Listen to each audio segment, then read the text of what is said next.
పల్లి మండలంలో చలంచర్ల గ్రామానికి మన ఎమ్మెల్యే కావ్య కృష్ణారెడ్డి గారితో రావడం, ఈ గ్రామానికి వచ్చిన కాడి నుంచి చూస్తుండా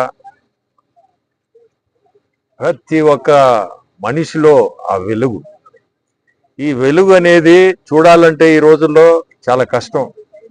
దీన్ని చూస్తే అనిపిస్తుంది ప్రతి ఒక్కరు కూడా మన ముఖ్యమంత్రి చంద్రబాబు నాయుడు గారి పాలనలో చాలా సంతోషంగా ఉన్నారు. ఇంకోటి కూడా ఇక్కడ నేను గమనించింది, మీ ఎమ్మెల్యే ప్రతి ఒక్కరు పేరు పిలిచి మాట్లాడుతున్నా అంటే మన కృష్ణారెడ్డి గారి దగ్గర ప్రతి ఒక్కరు కూడా చాలా నేర్చుకోవాలి.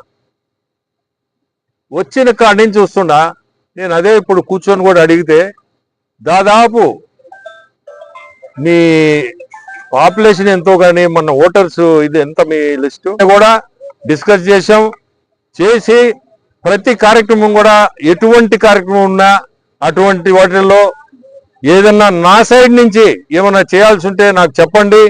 అభివృద్ధికి ఎటువంటి కార్యక్రమాలైనా నేను చేయగలిగి ఏదన్నా ఉంటే నా దృష్టికి తీసుకురండి.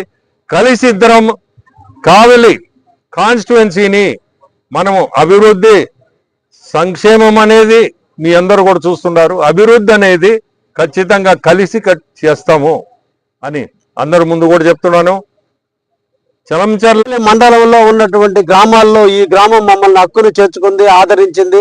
మాకు ఎనలేని మెజార్టీనిచ్చి మాకు సంతృప్తికరమైనటువంటి రిజల్ట్ ఇవ్వడంలో చలంచర్ల పంచాయతీ కూడా మమ్మల్ని హక్కును చేర్చుకుందని కూడా ఈ సందర్భంగా తెలియజేస్తూ, అందులో ధర్మిల గతంలో మారిటింగ్ ఫండ్స్ నుంచి 2,75,00,000 రూపాయల నిధులతో చలంచర్ల రోడ్డు దాదాపు 5 సంవత్సరాల నుంచి ప్రాంత ప్రజలు ఇబ్బందులు పడుతున్నటువంటి పరిస్థితుల్లో యువనాయకుడు అనేటువంటి సునీల్ ద్వారా ఈ రోజున ఈ గ్రామంలో సిమెంట్ రోడ్డు, తారు రోడ్డు నిర్మాణం చేయడం జరిగింది. దానిని మన వేమిరెడ్డి ప్రభాకర్ రెడ్డి గారి చేతుల మీదుగా ఈ రోజు ప్రారంభించడం కూడా జరిగింది.